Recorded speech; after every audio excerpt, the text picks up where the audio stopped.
D-Day, Omaha Beach, June 6, 1944. World War II. On June 6, 1944, the Allies launched the biggest amphibious landing operation the world has ever seen.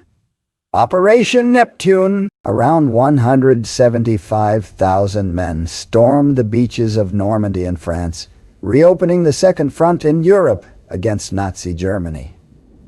50 miles of landing zone was divided into 5 sectors: Utah, Omaha, Gold, Juneau, and so. In all 5 sectors, Allied troops, despite the element of surprise, sustained great casualties. However, one of them was more devastating than the other. At Omaha Beach, U.S. soldiers suffered the greatest difficulties in achieving their objective. The price they paid on this beach rightfully earned it the nickname Bloody Omaha. As an assault force for securing Omaha Beach, the U.S. Army engaged 43,000 men of the V Corps, organized into 2 regimental combat teams. The first was the 16th Regimental Combat Team, made from the 16th Infantry Regiment of the 1st Infantry Division.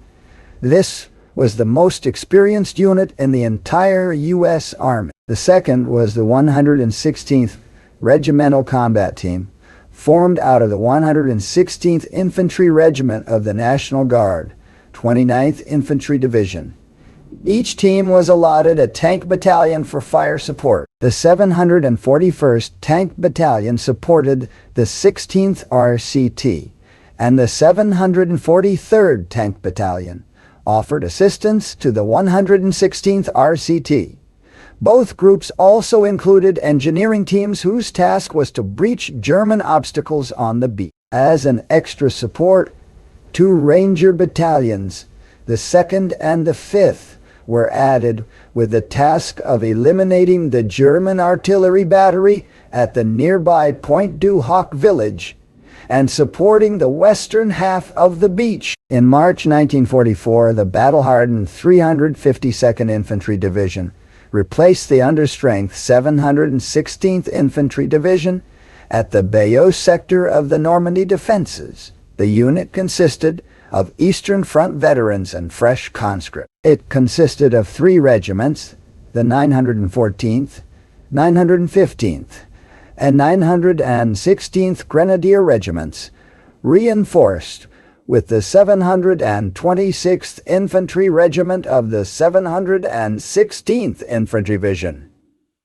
The strength of the German defense was 7,800 soldiers. These men were organized into 13 strong points of Widerstands nest, positioned in such a manner to protect the draws, the gullies that cut through the bluffs allowing for exit off the beach. Each strong point was able to provide covering fire to the neighboring one. The assault sectors at Omaha were codenamed by the U.S. Army from west to east as Charlie Dog, consisting of green, white, and red sections, Easy Green and Red sections, and Fox Green section. The plan was for the 116th RCT to land at Dog and Easy Green sectors, and for the 16th RCT on Easy Red and Fox Green.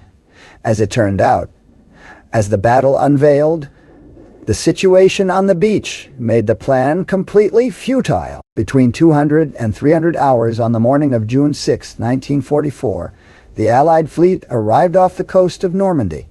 As they reached the transport area, soldiers embarked transport ships on waves that were up to 6 feet tall. As they were moving towards the coast, they had the expectation that the Air Force and the Navy had already prepared the field for their arrival. The truth was completely different, as both bombers and naval artillery missed their targets because of bad weather.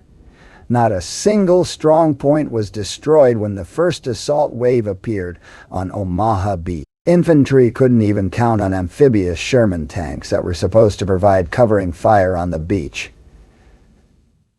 Out of the 29 tanks of the 741st Tank Battalion sent in the first wave, only 2 managed to reach the beach. Others sunk to the bottom of the channel as the high waves were too much for their flotation screens.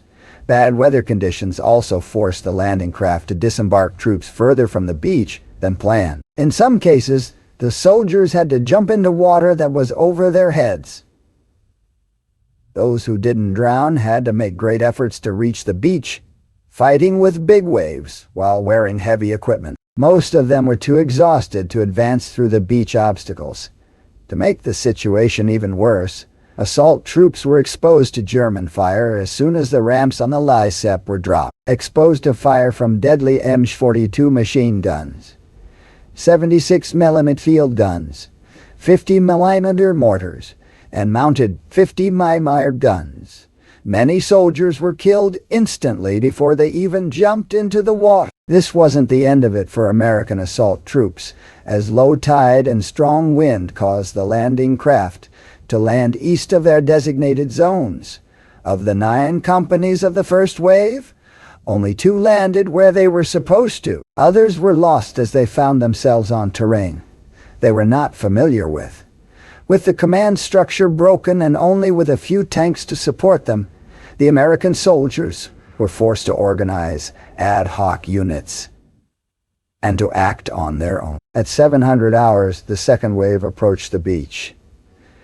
They were expecting to land on clear terrain, but were welcomed in the same manner as the first wave. By 900 hours, casualties were around 50%. The greatest fighting was around strong point WWII. The first breakthrough was when soldiers of Easy Company of the 16th Infantry managed to find an unprotected gap between the 2 enemy strongpoints. After they reached the bluff, they climbed it and made a lateral attack on the German bunkers. Since soldiers on the beach were lacking heavy firepower, a decision was made to send in destroyers to assist the assault. They approached to a distance of 1,000 yards from the beach, risking to run aground and commence shelling on the German strongpoints. It was because of this assistance and fire from tanks on the ground that the German defenses began to fade. By noon, many strongpoints were neutralized, and most of them had run out of ammunition. Assault forces managed to make 4 major breaches, 1 on Dog White, 2 on Easy Red, and 1 on Fox Green. By the end of the day, the breaches were widened, allowing for more progress inland. As D-Day was coming to an end, assault forces on Omaha Beach were still in a vulnerable situation, as the beach was still not completely secure. Fortunately, Allied air power managed to cut off German reinforcements, and other sectors had more success, so German forces weren't able to counterattack. The 16th and the 116th Regimental Combat Teams managed to put under their control a piece of territory 10,000 yards wide and 2,000 yards deep. For this small area, they paid a great price. 2,000 to 5,000 had been killed, wounded, or missing in action. It was only after 2 days that the initial D-Day task was complete.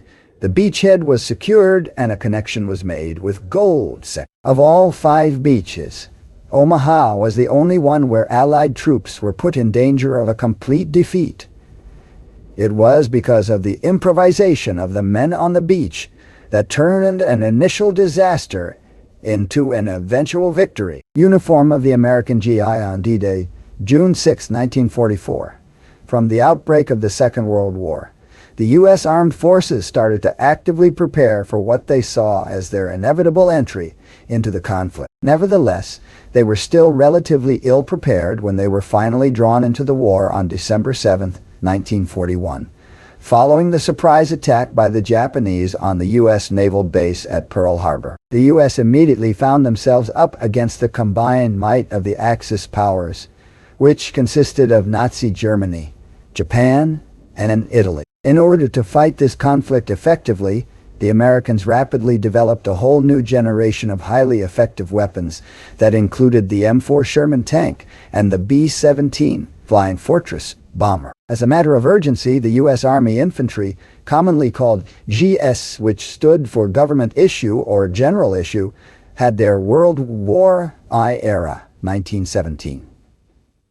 Doughboy helmet and Springfield 1903 bolt action rifle, quickly replaced with the newer Munn steel helmet and Munn Garand rifle. This new steel helmet gave much better head protection, and the Munn Garand was a semi-automatic rifle, which allowed for more rapid and accurate fire. So when in the summer of 1944, it came time for the Allies to retake Europe from the Germans, the USGs were now well-equipped and highly motivated soldiers. Their combat uniform now started to include the U.S. Army's new olive-colored 1943 issued battle dress, which was made of special densely woven cotton sateen that was both windproof and extremely water-resistant. Soldiers were also issued the M43 double-buckle combat boots, which had better ankle protection, and did away with the need for canvas ankle gaiters that had been around for the previous couple of centuries. Due to supply problems with the new uniform, however, most units fighting in France didn't get theirs until the autumn of 1944,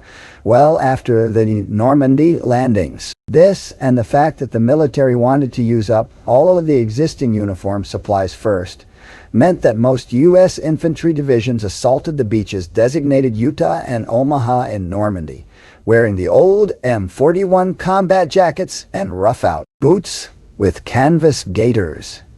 Though the majority of GIs carried the M1 Garand rifle, some were given the cumbersome 1918 bar to be used as a squad's light machine gun. The ammo was normally carried in the 10 ammunition pouches on the standard issue belts. The Garand used 36 caliber cartridges in 8-round and block clips loaded into an internal magazine. When the last round was fired, the spent clips would be ejected and make an audible pinging sound.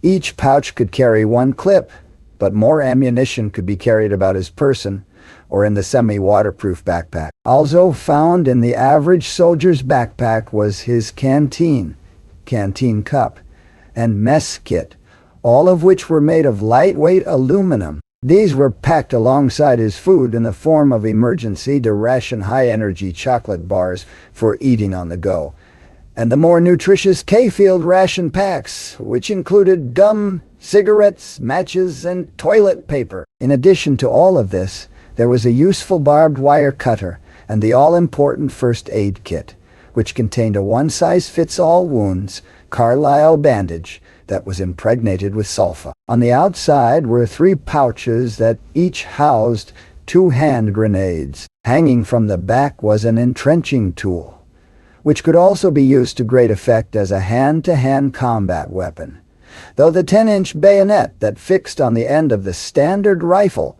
also fulfilled this purpose, acting as a deadly combat knife in a pinch.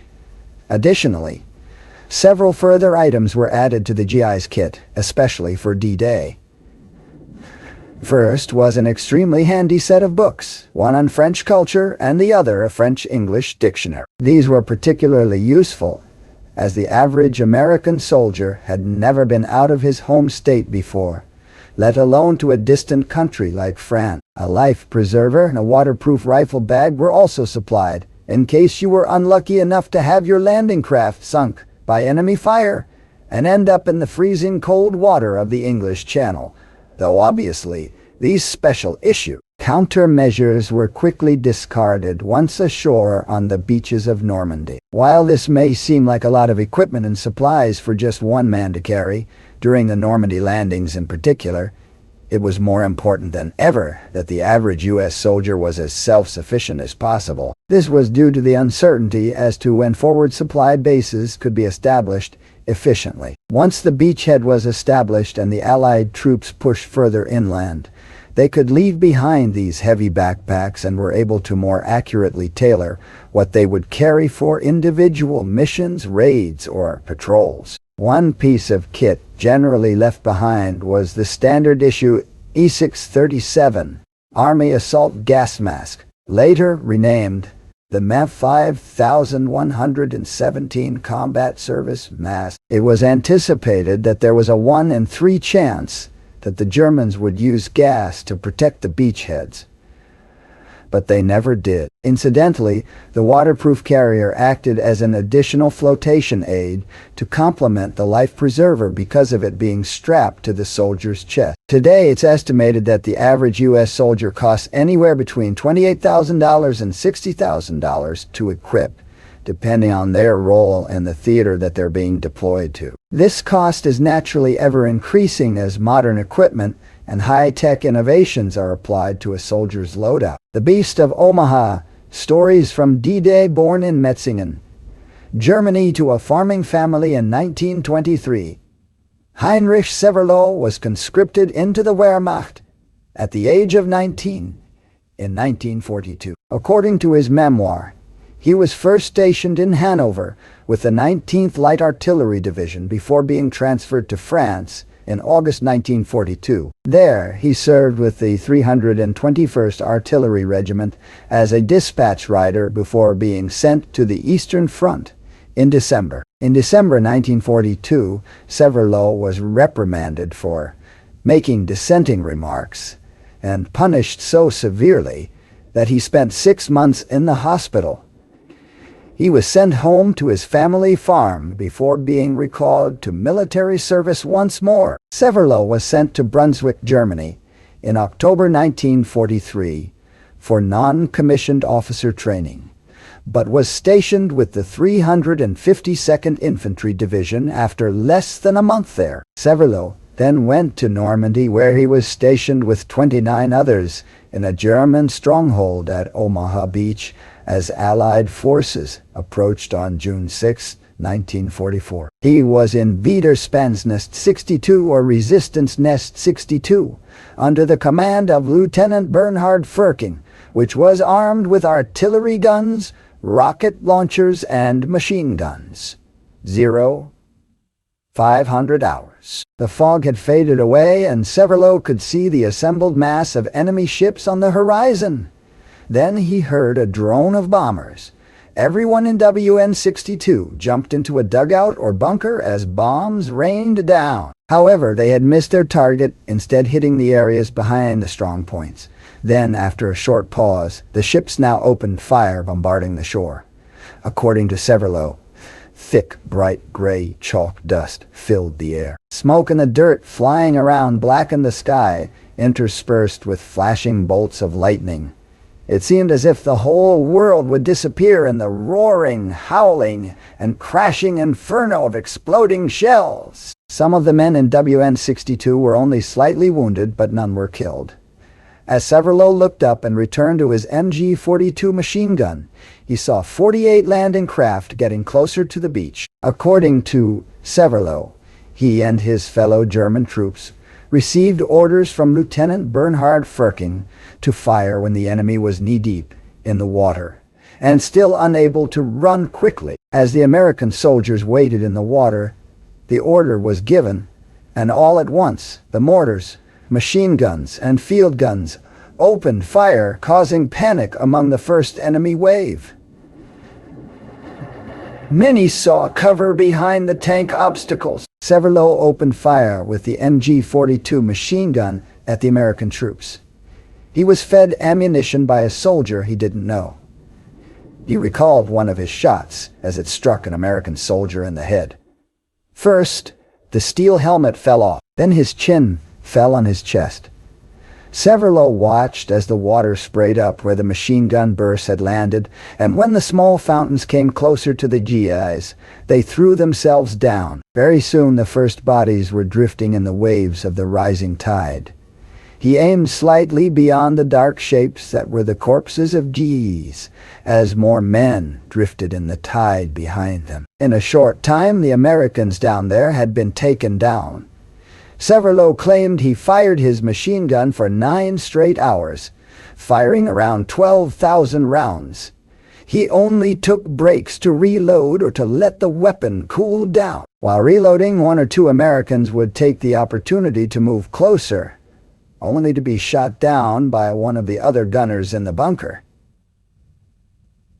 As his MG-42 cooled down, Severloh fired a rifle instead. After his regular ammo ran out, He used rounds intended for anti-aircraft fire, where every fifth round was a tracer round.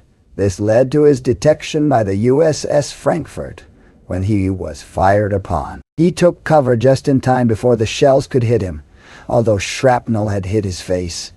His gun was damaged and finally rendered useless. Its hot barrel had even caused a small grass fire. The shells were now causing havoc on their position, and some U.S. soldiers were getting closer to his position.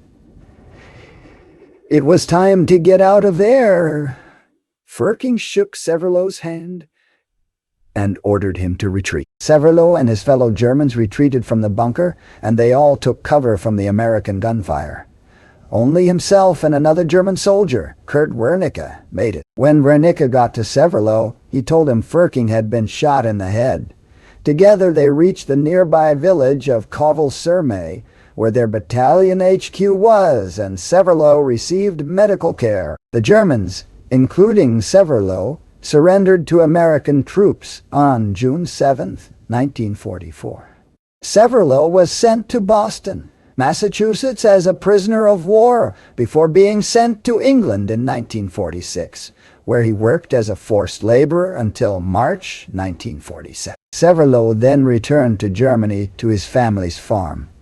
In 1960, Severlow contacted American veteran chaplain David Silva, who had been shot 3 times at Omaha Beach. The men met several times, and their story is featured in a documentary by Alexander Chogala about their unusual friendship, Path of Forgiveness, a long way back to Omaha Beach. Severlow's memoir, WN62, A German Soldier's Memories of the Defense of Omaha Beach, Normandy, June 6, 1944, was published in the year 2000.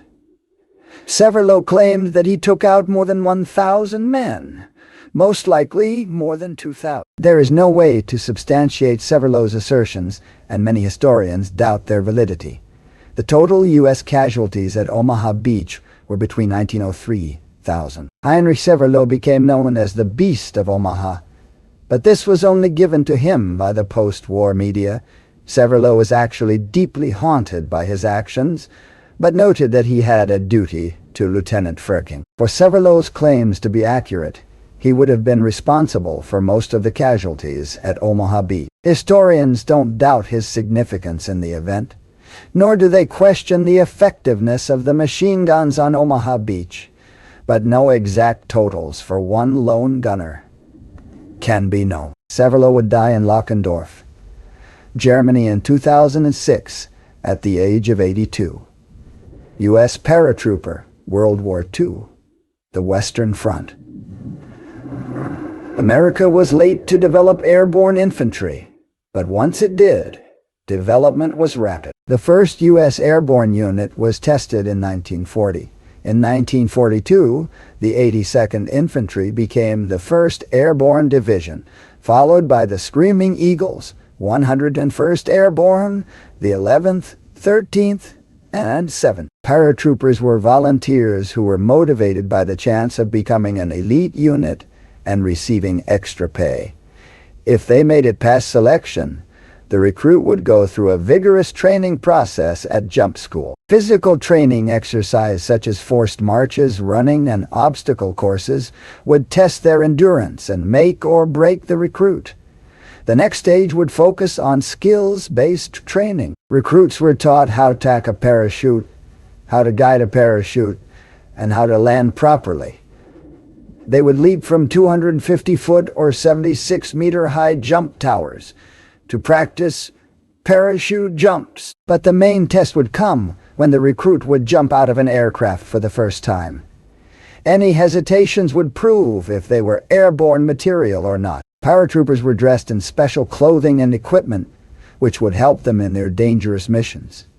They were encumbered with a lot of equipment to carry, necessary for long, drawn-out combat without support behind enemy lines. The uniform consisted of jump boots and 1942 jump jacket and trousers, sometimes with knee pads, an M2 helmet, and gloves. Some of the equipment consisted of a parachute, an emergency reserve parachute, life preserver vest, webbing, musette bag and rope, a canteen, an entrenching tool, rations, a compass, a cricket noisemaker, camouflage paint, and an M2 switchblade tool cut themselves out of parachutes. Their weapons included an M3 fighting knife attached to the lower leg, the Moen Garand, the Monet-only carbine with a folding stock variation.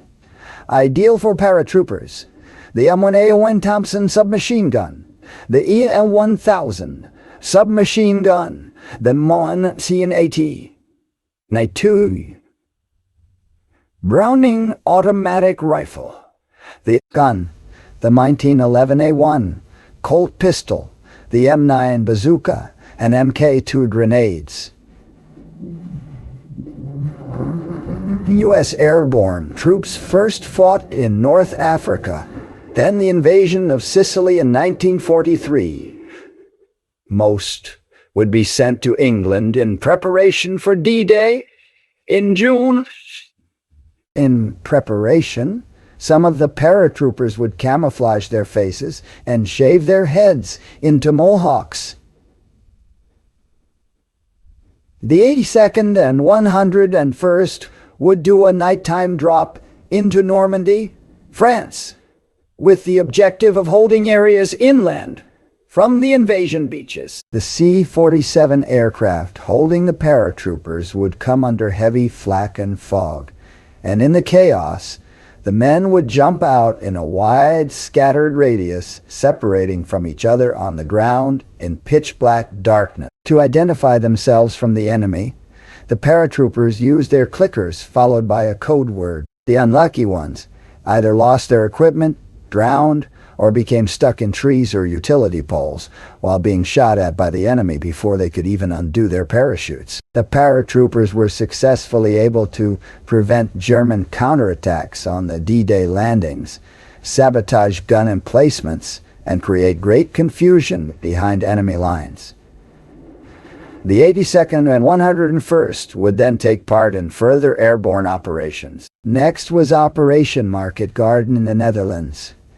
As part of the 1st Allied Airborne Army, they fought off continuous German counterattacks. The British had failed to capture Arnhem Bridge, and as a result, the Germans were able to move defenders to the Nijmegen Bridge. The 82nd Airborne Division went on a suicide mission, crossing the Vaal River in unsuitable boats while being fired upon, but successfully captured the north end of the Nijmegen Road Bridge at the cost of very high casualty. The 82nd and 101st would then take part in the Battle of the Bulge from 1944 to 1945, fighting off heavily armed German counteroffensives against the odds in the bitter winter. Following this, U.S. paratroopers would participate in the Allied invasion into Germany in 1945.